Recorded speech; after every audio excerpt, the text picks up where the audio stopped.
Switch gears to that culture clash in Arizona that sparked so much reaction this week over a bill that would allow businesses to refuse services to gays and lesbians by invoking the right to practice their religion. Governor Jan Brewer resolved the issue in her state by vetoing the bill, but as ABC's Cecilia Vega reports, that will not end a spirited nationwide debate. It was the Arizona bill that ignited a national firestorm. Nobody rides at the back of the bus and everybody sits at the lunch counter.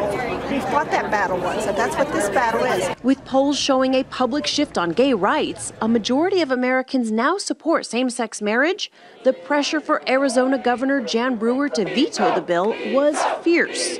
Major American companies came out swinging, calling Arizona's law bad for business. In the end, Brewer vetoed the bill. Thank you, Jan! Religious liberty is a core American and Arizona value. So is non-discrimination. This as some of the most conservative states have become the new battleground in the same-sex marriage war. A federal judge just last week striking down Texas's ban. So-called religious freedom laws like the one so fiercely debated in Arizona now seen as yet another weapon in the fight by supporters of the bill. We want for people to be able to have their belief systems respected without the threat of being sued. What about the belief system, the sexual orientation, the identity of an entire community? Where's the respect come in for that?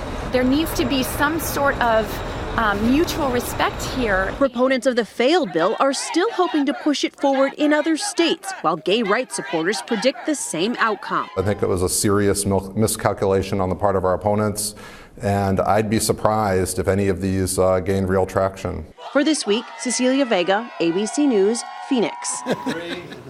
Let's get the roundtable now. Congressman Kinzinger is back, along with Rich Lowry, editor of National Review, Van Jones from CNN's Crossfire, and our own Cokie Robertson. Cokie, let me begin with you. You know, the veto, one more sign of how swiftly the culture is changing. There was so much pressure on Jan Brewer to issue that veto. The only surprising thing was how long it took her to do it. The business community was all over her. Marriott hotels basically saying, you know, nobody will ever go to Arizona again, and the whole country really was up in arms. Now Arizona continues to do these things. You know, they've done it with immigration, and they've done it with all kinds of issues. Dr. King's birthday, exactly. So you never knew what they were going to end up with, but they finally ended up in a place that's not only economically sensible for them, but much more sensible for the Rich Republican Lowry, you called the veto foolish.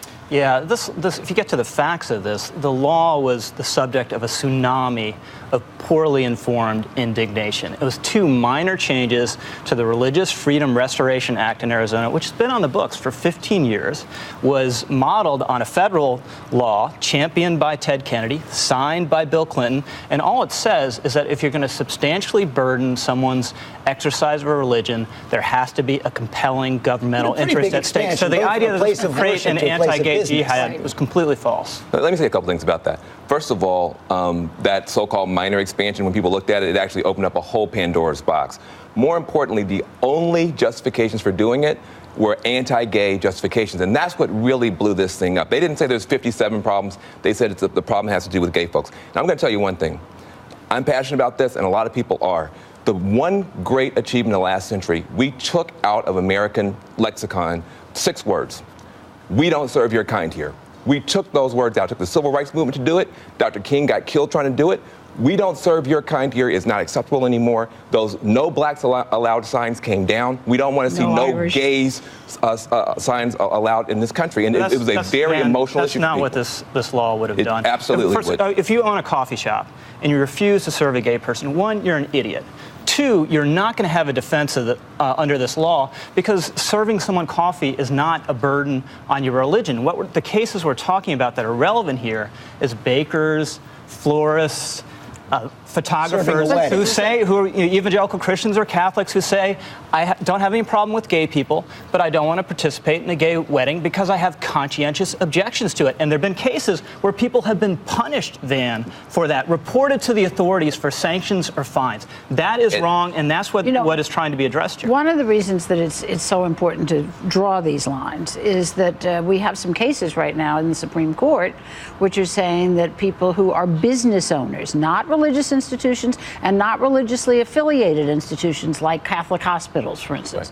Right. But business owners saying we don't have to provide contraceptive coverage because we disagree with it. Let me bring the conversation in. Do you think most of your colleagues and House Republican colleagues were relieved by the veto?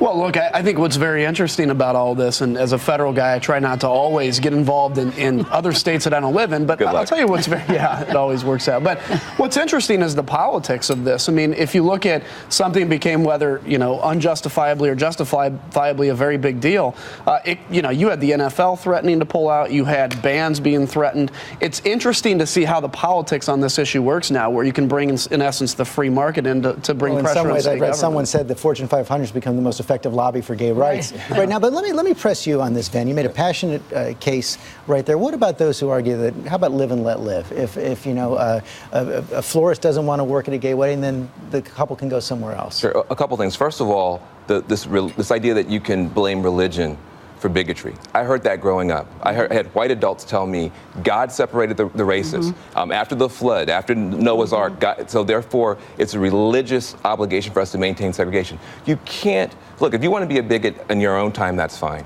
But if you want to extend that to your LLC, to your business that you own and hold it out to the public, you can't point to God to excuse your bigotry. Not but you get the last word on this. Yeah, it's different than the situation in the Jim Crow South, where you had state-sanctioned system of discrimination that was flatly unconstitutional, and there was a governmental interest in ensuring that African Americans could travel in the South, which you couldn't do if no hotel or no restaurant would serve you. In this case, the wedding industry is not bristling with hostility to gay people. You're dealing with the occasional baker or florist who has a genuine conscientious objection, and if they do, you can find another baker or florist.